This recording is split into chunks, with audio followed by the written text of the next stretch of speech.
Allez, on continue la feuille de cours, voire même on la termine. La remarque est très importante. Avec une fonction linéaire, les images sont proportionnelles aux antécédents. Ça, on en a déjà un petit peu parlé en introduction. Quand vous avez une fonction linéaire, vous pouvez être sûr que derrière, il y a une situation de proportionnalité, et inversement, s'il y a une situation de proportionnalité, c'est que la fonction associée à cela est linéaire. Effectivement, fonction linéaire veut dire que c'est une fonction qui a une action de multiplication. D'accord? Eh bien, la proportionnalité, c'est exactement ça. On dit qu'il y a proportionnalité entre une grandeur que je note G1 et une grandeur que je note ici G2, si on peut passer de l'une à l'autre en multipliant par un certain nombre l'une des deux grandeurs. Ou en divisant, mais ça revient au même, hein, d'accord? Alors, on regarde l'exemple là. On considère la fonction f de x définie par la formule f de x égale moins 4x, c'est-à-dire que son action est de multiplier par 4. Ici, je vous ai mis ce qu'on appelle, vous vous souvenez de ça, ça s'appelle un tableau de valeurs de la fonction. C'est-à-dire que je note ici des différents antécédents, différents nombres de départ, et je souhaite obtenir dans la deuxième ligne l'image correspondante de ces nombres. Alors l'action de cette fonction, c'est de multiplier par moins 4, le nombre négatif moins 4. Donc moins 2 aura pour image combien?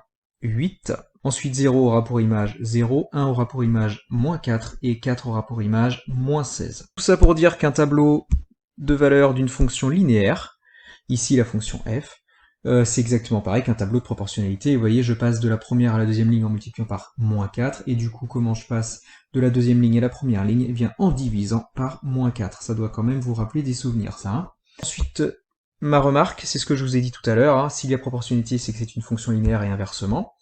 Et ça, je vous l'avais mis en exemple, si vous avez bien suivi mes vidéos, au tout début, je vous avais déjà parlé de cette situation-là, de la fonction qui nous donne directement le périmètre en fonction du côté du carré.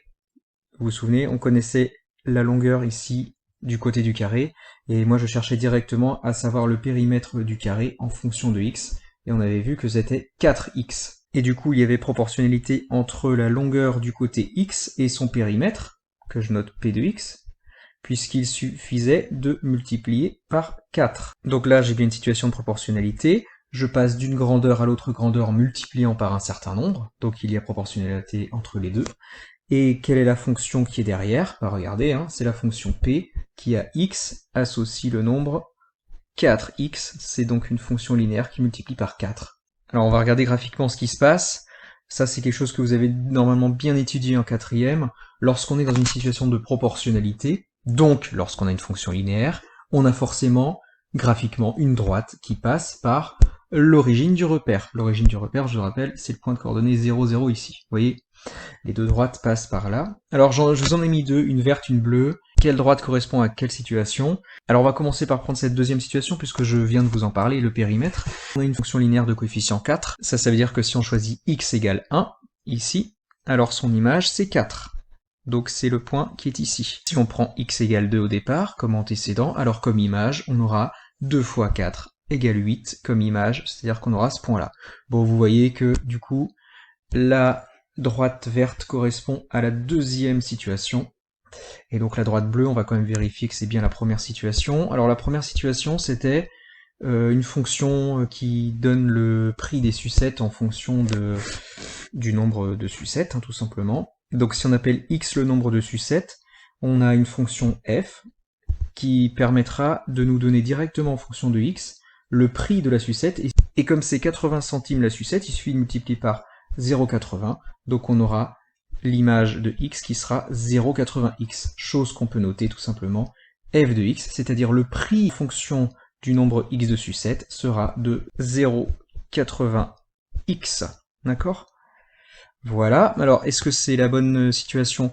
On peut regarder rapidement. Si je prends par exemple ici x égale 2, donc 2 sucettes, le prix, 2 fois 0,80 ça fait 1,6, donc ça fait une image qui est à peu près par là, donc c'est ce point-là. Hein. Si je prends x égale 5, eh bien qu'est-ce que j'aurai comme image? Qu'est-ce que j'aurai comme prix? Eh bien 5 fois 0,80, c'est-à-dire 4 euros. 4 euros c'est là, en image, ça fait ce point-là. Vous voyez que ça correspond à la droite bleue, donc la droite bleue correspond à la première situation. Bon, ce qu'il faut retenir de ce point de cours, c'est que dès que vous avez une situation de proportionnalité, vous aurez une fonction linéaire, et inversement, évidemment, et graphiquement, ce sera forcément une droite, déjà c'est important, et qui en plus passe par l'origine du repère, le point de coordonnée 0, 0, forcément.